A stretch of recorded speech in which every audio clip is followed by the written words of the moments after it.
13 जनवरी 2025 से 26 फरवरी तक प्रयागराज में महाकुंभ का आयोजन किया जा रहा है। माना जाता है कि यह अभी तक 144 साल में सबसे बड़ा महाकुंभ है। लेकिन दोस्तों 144 साल का कंसेप्ट क्या है? अभी तक प्रयागराज में 11 बार महाकुंभ लग चुके हैं और ये 12वां है। 12वां महाकुंभ और 12 साल में महाकुंभ प्रयागराज में आयोजित हो रहा है। दोस्तों ये 45 दिन में लगभग 50 करोड़ की जनसंख्या देश विदेश से प्रयागराज कुंभ में आने वाली। अगर आपने एक बार नहा लिया तो माना जाता है कि 100 अश्वमेध यज्ञ, 100 वाजपेयी यज्ञ और यहाँ तक कि पूरी पृथ्वी की 1 लाख चक्कर लगाने के बराबर है। दोस्तों कुंभ का मेला ये कंसेप्ट कहाँ से आया और कुंभ में प्रयागराज 4 स्थानों पर क्यों मनाया जाता है? एक पौराणिक कथा के अनुसार स्कंद पुराण में एक कथा मिलती है कि एक बार दुर्वासा ऋषि एक बार देवताओं के राजा इंद्र से मिलने का मन बनाते हैं और मिलने के लिए देव इंद्र से चल देते हैं। रास्ते में देव इंद्र अपने हाथी ऐरावत में चढ़ के आ रहे थे। वहीं पे दुर्वासा ऋषि उनको मिलते हैं और अपना हार लेके देवराज इंद्र को पहना देते हैं। लेकिन देवराज इंद्र उस माला को उतार के अपने ऐरावत हाथी के सूंड में पहना देते हैं। अब हाथी ठहरा जानवर, हाथी उस माला को उतार कर अपने पैर से कुचल देता है। अब यहाँ पे दुर्वासा ऋषि अपना अपमानित मान जाते हैं और श्राप दे देते हैं, इंद्र अब तेरा राजपाट सब छिन जाएगा, तू ये कंगाल भिखारी बन जाएगा।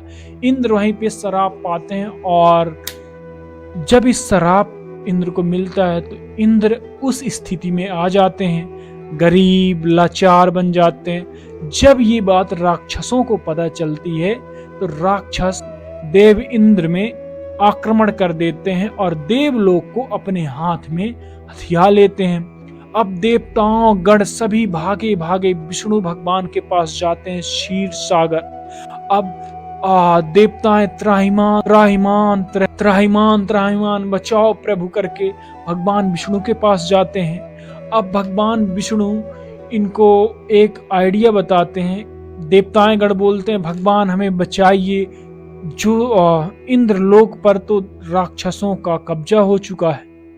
अब इस बात से विष्णु भगवान इनको एक आइडिया बताते हैं कि तुम राक्षसों के मदद से क्षीर सागर से मंथन करो, वहां से अमृत निकलेगा और उस अमृत को जब इंद्र लोग पूरे देवताएं अमृत को पिएंगे तो उनके पास वापस से वो शक्तियां आ जाएंगी। तो अब ये एक पर्वत होता है मंत्रा पर्वत, और मंत्रा पर्वत को क्षीर सागर के बीच में रखा जाता है और उसमें वसुकी सर्प को लगाया जाता है बीच में रोल करने के लिए। एक तरफ राक्षस पकड़ते हैं, एक तरफ देवताएं। जब ये मंथन करते हैं तो उसमें से बहुत सारी चीजें निकलती हैं, जिसमें से हलाहल विष निकलता है, जिसे भगवान शिव उस विष को पीने के बाद नीलकंठ कहलाए। और उसी में से माता लक्ष्मी धनवंतरी अमृत लेके एक कलश में निकलते हैं और कलश को ही कुंभ कहा जाता है। कुंभ मतलब अमृत से भरा हुआ कलश। तो उस कलश को जब धनवंतरी लेके निकलते हैं तो अब अमृत को पीने के लिए राक्षस और किनके बीच लड़ाई चलने लगती है?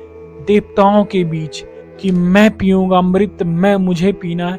लड़ाई के दौरान कलश को राक्षसों के द्वारा छीन लिया जाता है। तो उस समय भगवान विष्णु मोहिनी बन के नृत्य करते हैं और उस कलश को अपने हाथ में लेते हैं। उस कलश को जब गरुड़ अपने ऊपर रख के चल रहे थे तो कहते हैं उसके 4 बूंद 4 स्थानों में गिरा था। गंगा नदी के किनारे हरिद्वार में, क्षिप्रा नदी के किनारे उज्जैन में, गोदावरी नदी के किनारे नासिक में और त्रिवेणी संगम पे प्रयागराज। त्रिवेणी संगम में गंगा नदी, यमुना नदी और काल्पनिक सरस्वती नदी के संगम पे जो मिला है प्रयागराज, यहाँ पे गिरा। तब से इन 4 जगहों पर महाकुंभ का आयोजन हो रहा है। और माना जाता है कि देवताओं और राक्षस के बीच 12 दिन तक युद्ध चला।